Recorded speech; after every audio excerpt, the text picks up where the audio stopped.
وعباد الرحمن الذين يمشون على الأرض هونا وإذا خاطبهم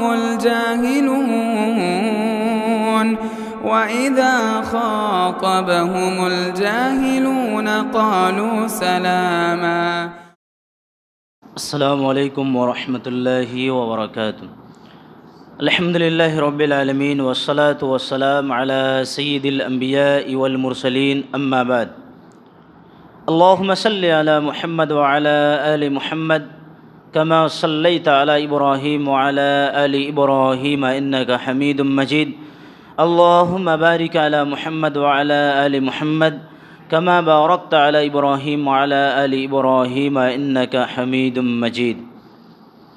محترم سامعین کرام، آپ کے سامنے کل ہم نے جو باتیں پیش کیے تھے وہ یہ کہ اللہ کے نبی صلی اللہ علیہ وسلم ہجرت کرنے کے بعد مدینہ شہر کو آپ صلی اللہ علیہ وسلم نے کیسے سنوارا، کس طرح سے اللہ کے نبی صلی اللہ علیہ وسلم نے مدینہ شہر کو ایک ننھی ریاست قائم کی، اور اللہ کے نبی صلی اللہ علیہ وسلم نے کس طرح سے جو انصار اور مہاجرین تھے ان کے درمیان کیا بھائی چارہ قائم کیے، کیا مواخات ان کے درمیان پیدا کیے، جس کے جذبے میں وہ اپنے گھر، مکان، زمین، باغات سب کچھ دینے کے لیے تیار ہو گئے، اور وہ بھی ایک دو حصے میں نہیں بلکہ آدھا حصہ دینے کے لیے وہ لوگ تیار ہو گئے.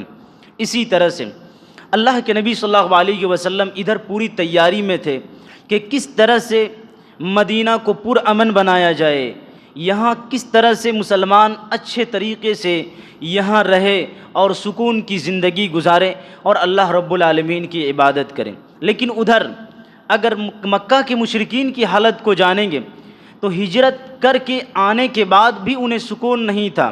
مکہ چھوڑ دیے مسلمانوں نے، اس کے باوجود بھی وہ مسلمانوں کا پیچھا نہیں چھوڑا.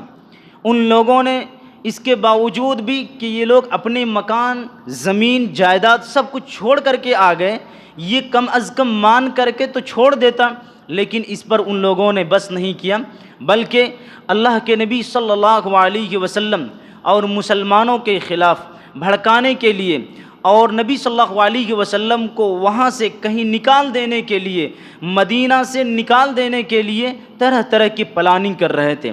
اس میں سے ایک پلاننگ انہوں نے یہ کیا کہ عبداللہ بن ابی جو ابھی کھلم کھلا مشرک تھا، انہوں نے اسلام کا ظاہر تک بھی ابھی نہیں کیا تھا، ان کا ساتھ لیا.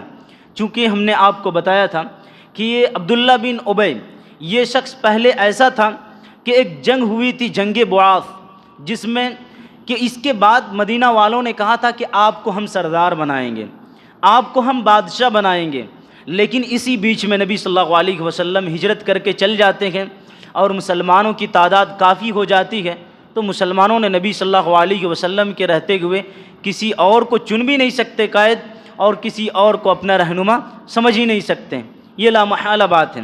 تو بہرحال اللہ کے نبی صلی اللہ علیہ وسلم کے جانے کے بعد عبداللہ بن ابی نے اپنے اندر یہ کینہ رکھا کہ جو ہم سردار بننے والے تھے، جو ہم بادشاہ بننے والے تھے، اب تو یہ ختم ہو گیا، ان کے آنے کے بعد ختم ہو گیا. تو یہ کچھ کر تو نہیں سکتا تھا، لیکن اپنے دل کے اندر یہ ہے نبی صلی اللہ علیہ وسلم کے خلاف کینہ کو بسایا ہوا تھا، دشمنی کو بسایا ہوا تھا.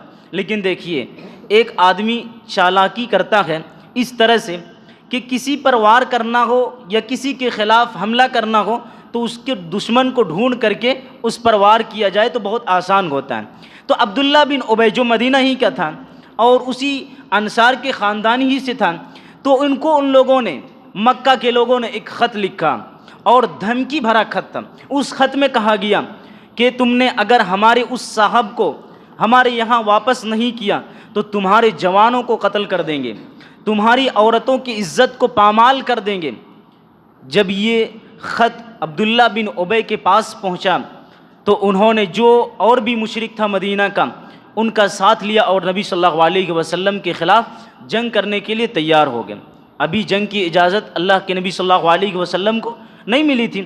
اللہ کے نبی صلی اللہ علیہ وسلم عبداللہ بن ابی کے پاس گئے اور کہا کہ عبداللہ بن ابی تم کیا چاہتے ہو کہ اپنے ہاتھوں میں تم اتنا زیادہ نقصان پہنچاؤ گے جتنا زیادہ تمہیں قریش نہیں نقصان پہنچائے گا؟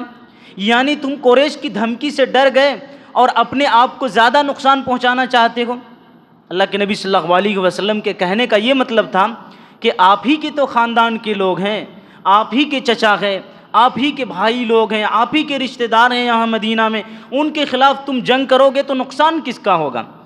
زیادہ نقصان کس کا ہوگا؟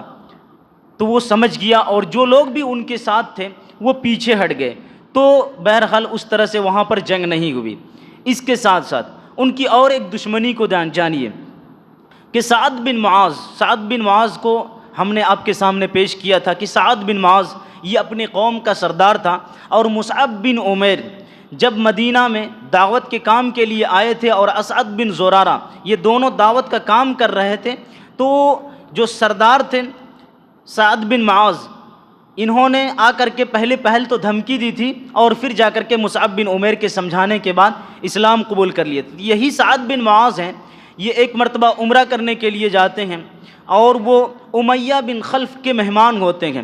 وہ گئے اور کچھ دن کے بعد امیہ بن خلف کو کہا کہ مجھے تھوڑا تنہائی دیجیے اور عمرہ طواف کرنے دیجیے، مجھے خانہ کعبہ کا طواف کرنے دیجیے۔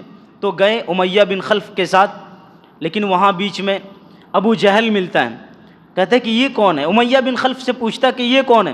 کہتا ہے کہ یہ سعد ہیں، اور بھی بتائے ہوں گے کہ یہ سعد ہیں، ایسے ایسے کلمہ پڑھنے والے ہیں۔ تو ابو جہل نے کہا کہ تم امیہ کے مہمان ہو اس لیے بچ گئے، تم امیہ کے مہمان ہو اس لیے بچ گئے۔ تو دیکھیے سعد بن معاذ چونکہ قوم کے سردار رہ چکے ہیں تو ایسے تو نہیں تھے، وہ ڈرے نہیں ابو جہل کی دھمکی سے۔ انہوں نے کہا کہ تم اگر ذرہ برابر مجھے نقصان پہنچاؤ گے، مجھے اگر ذرہ برابر بھی نقصان پہنچاؤ گے تو تمہاری سب سے بڑی تجارت کا میں نقصان پہنچاؤں گا جو مدینہ سے ہوتے ہوئے شاہراہ جاتا ہے، راستہ جاتا ہے۔ تو اس طرح سے انہیں دھمکی دی۔ اس کے بعد قریش نے پھر جا کر کے مسلمانوں کو یہ دھمکی دی، کہا کہ تم لوگ مکہ سے جو یہاں سے نکل گئے ہو تو یہ نہ سمجھو کہ ہم اطمینان رہ جائیں گے اور ہمیں کچھ کرنے والا اور کوئی کچھ کر نہیں سکتا ہے۔ کہا کہ وہاں بھی تمہیں ہم ستیہ ناش کریں گے۔ یہ مشرکین مکہ نے کہا۔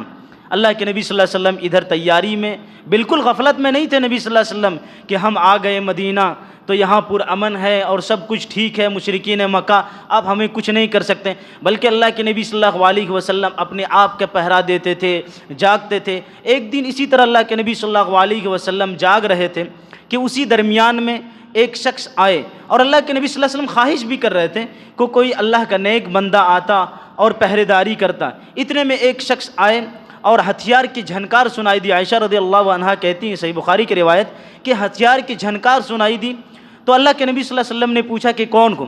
تو کہا کہ میں سعد بن وقاص ہوں۔ کہا کہ کیوں آئے؟ کہا کہ اللہ کے رسول مجھے آپ کے تعلق سے خطرہ ہوا۔ صحابہ کرام اللہ کے نبی صلی اللہ علیہ وسلم پر جان نچھاور کرنے والے تھے، تو جب بھی کچھ محسوس ہوتا اللہ کے نبی صلی اللہ علیہ وسلم کی حفاظت کے لیے وہ لوگ دوڑ پڑتے، رات دن کچھ نہیں دیکھتے تھے۔ تو سعد بن وقاص آئے اور اللہ کے نبی صلی اللہ علیہ وسلم کہا کہ آپ کی حفاظت کے لیے آئیں۔ بہرحال اللہ کے نبی صلی اللہ علیہ وسلم پورے احتیاط کے ساتھ رہتے تھے کہ کسی طرح سے کوئی بھی حملہ ہمارے اوپر نہ ہو سکے اور کوئی چال بازی ہم پر نہ چل سکے۔ ادھر اللہ کے نبی صلی اللہ علیہ وسلم کو اللہ رب العالمین نے جنگ کی اجازت دے دی، چونکہ بار بار مشرکین نبی صلی اللہ علیہ وسلم پر چڑھائی کرنے کی کوشش کرتا اور اسی طرح سے دھمکی دیتا، تو اللہ رب العالمین نے جنگ کی اجازت دے دی اور کہا کہ اذن للذین بانہم ظلموا وان اللہ علی نصرہم لقدیر۔